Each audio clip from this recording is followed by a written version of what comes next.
जावेद उठो। आपके खाते हमेशा सर।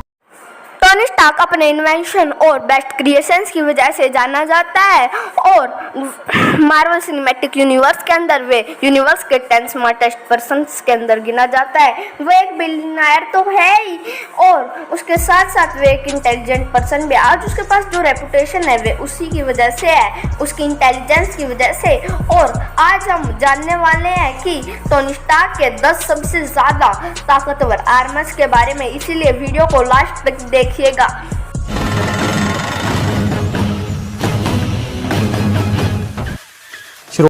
शुरुआत करते हैं उसी आर्मर से जिसने एमसीयू को स्टार्ट किया था। हम बात कर रहे हैं मार्क 1 की। ये ऐसा आर्मर है जिसने टोनी स्टार्क को उसके सबसे ज़्यादा बुरे हालातों में मदद की थी। ये आर्मर लिमिटेड रिसोर्स से बना हुआ था। इसको टोनी स्टार्क ने एक गुफा में बनाया था और जो ये आर्मर था इसी से टोनी स्टार्क को इंस्पिरेशन मिली थी आयरन मैन 1 के लोगों को बचाने की। इसका अपग्रेडेड वर्जन मार्क 2 भी हमको आयरन मैन 1 में ही देखने को मिला था।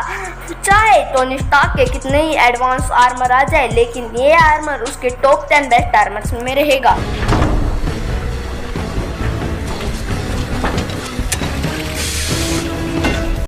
टोनी स्टार्क का फुली ऑपरेबल पहला आर्मर था मार्क 3 आर्मर। ये आर्मर काफ़ी ज़्यादा एडवांस टेक्नोलॉजी और इसका कलर था रेड एंड गोल्ड और ये काफ़ी ज़्यादा एडवांस टेक्नोलॉजी से बना हुआ था। ये काफ़ी ज़्यादा एडवांस वेपन से भी लेस था। इससे टोनी स्टार्क ने दिखाया कि वे कितना ज़्यादा पावरफुल है और उसके दिमाग में कितना दम है और इसने उसकी मदद से एक टैंक तक को उड़ा दिया था। इसीलिए ये इस पोजीशन के लायक है।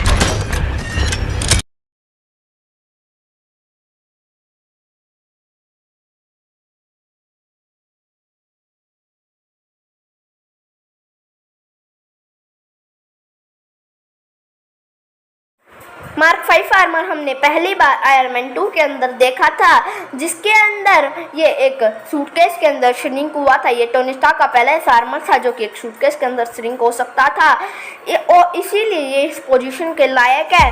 और बाकी आर्मर्स को पहनने के लिए असेंबलर्स की ज़रूरत पड़ती थी। ये इसीलिए बना था ताकि टोनी स्टार्क अपनी लैब से दूर हो और उसको आर्मर पहनने की ज़रूरत हो। इसके अंदर ज़्यादा वेपन्स नहीं थे क्योंकि ये सिर्फ इमरजेंसी के लिए बना हुआ था। आपको ये आर्मर कैसा लगा?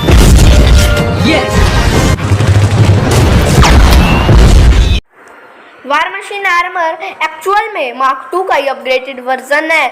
जब जेम्स रोडी ने इसको आयरन मैन से ले लिया था उसके बाद जस्टिन हैमर ने इसके ऊपर एडिशनल वेपन लगा दिए।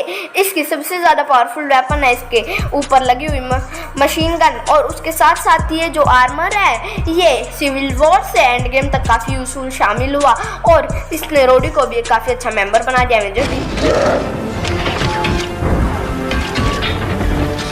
टोनी स्टार्क जब कुछ करता है तो उसकी कोई लिमिट नहीं होती।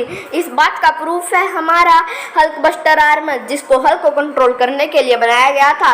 हल्क की स्ट्रेंथ को मैच करने के लिए इसके अंदर मल्टीपल आर्क रिएक्टर्स लगे हुए थे और जो ये आर्मर था ये अपने खराब हुए पार्ट्स को उसी बैटल टाइम में रिप्लेस कर सकता था। ये टोनी स्टार्क का बनाया हुआ सबसे ज़्यादा स्ट्रॉन्ग आर्मर था।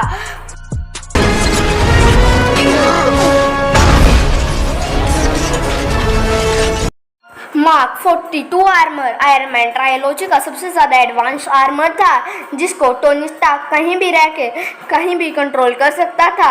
इसी एबिलिटी के कारण टोनी स्टार्क ने अपने घर पे हुए हमले से पेपर और अपने आपे को बचा पाया और इस आयरन मैन आर्मर के अंदर खुद के बूस्टर्स लगे हुए थे, जिसके कारण ये किसी भी की भी बॉडी पे जाके असेंबल हो सकते थे। और इसी का अपग्रेडेड वर्जन मार्क 47 आर्मर को टोनी स्टार्क ने स्पाइडरमैन होमकमिंग में भी यूज क्या बात है। हम जगह में कैसे दुश्मन मार।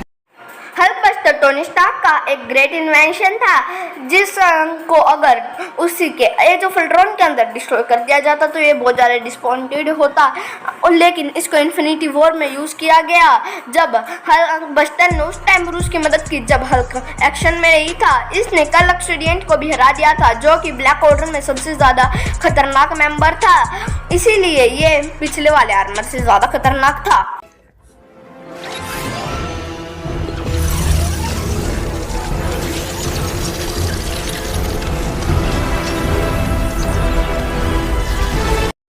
का नाम आ रहा है और मार्क 50 का नाम ना ऐसा हो सकता है। अब हम बात करेंगे टोनी स्टार्क के लेजेंडरी आर्मर के बारे में, जो कि नैनो टेक्नोलॉजी से मिलकर बना हुआ था। इसके अंदर इतनी ताकत थी कि इसने किंग बीस्ट थैनोस के घर में घुस के उसको मार दिया था। ये आर्मर ऐसी टेक्नोलॉजी से बना हुआ था जो कि सेफ शिफ्टिंग कर सकती थी। उसके साथ साथ ये किसी भी टाइप के वेपन्स भी बना सकता था। इसने थैनोस के घर में घुस के उसका खून निकाल दिया था और इसने पावर स्टोन के अटैक को भी झेल लिया था, जिसके कारण ये आर्मर बाकी सभी आर्मर में काफ़ी ज़्यादा खास रहा है टोनी स्टार्क के लिए। लेकिन ये आर्मर भी डिस्ट्रॉय हो गया था। अब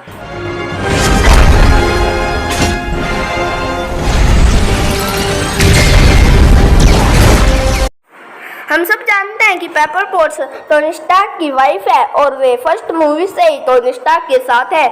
और कई फैंस ये मानते हैं कि टोनी स्टार्क ने पेपर पोट्स की प्रोटेक्शन के लिए कोई आर्मर क्यों नहीं बनाया। इस बात को भी टोनी स्टार्क ने ठीक कर दिया एंड गेम के अंदर, जिसके अंदर उसने अपनी एनिवर्सरी के अंदर पेपर पोट्स को एक गिफ्ट दिया था। लेकिन जाहिर है ये गिफ्ट नहीं था, इसने एंड गेम के फाइनल बैटल में भी उसको यूज़ किया था।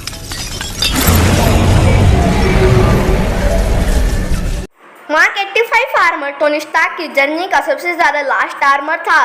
जब टाइटन पे टोनी स्टार्क थैनोस से हार गया था तो उसने अपने आर्मर को ऐसा बना लिया कि वे इन्फिनिटी स्टोन्स की ताकत को झेल सके, जिसके कारण इसके अंदर एक गोंगलेट भी फिट था, जो कि देखा जाए तो बहुत ज़्यादा बड़ा इन्वेंशन है, क्योंकि इन्फिनिटी स्टोन्स की पावर को झेलना इतना आसान काम नहीं है। इसी आर्मर के अंदर टोनी स्टार्क ने थैनोस और थैनोस की पूरी आर्मी को धूल बना दिया था।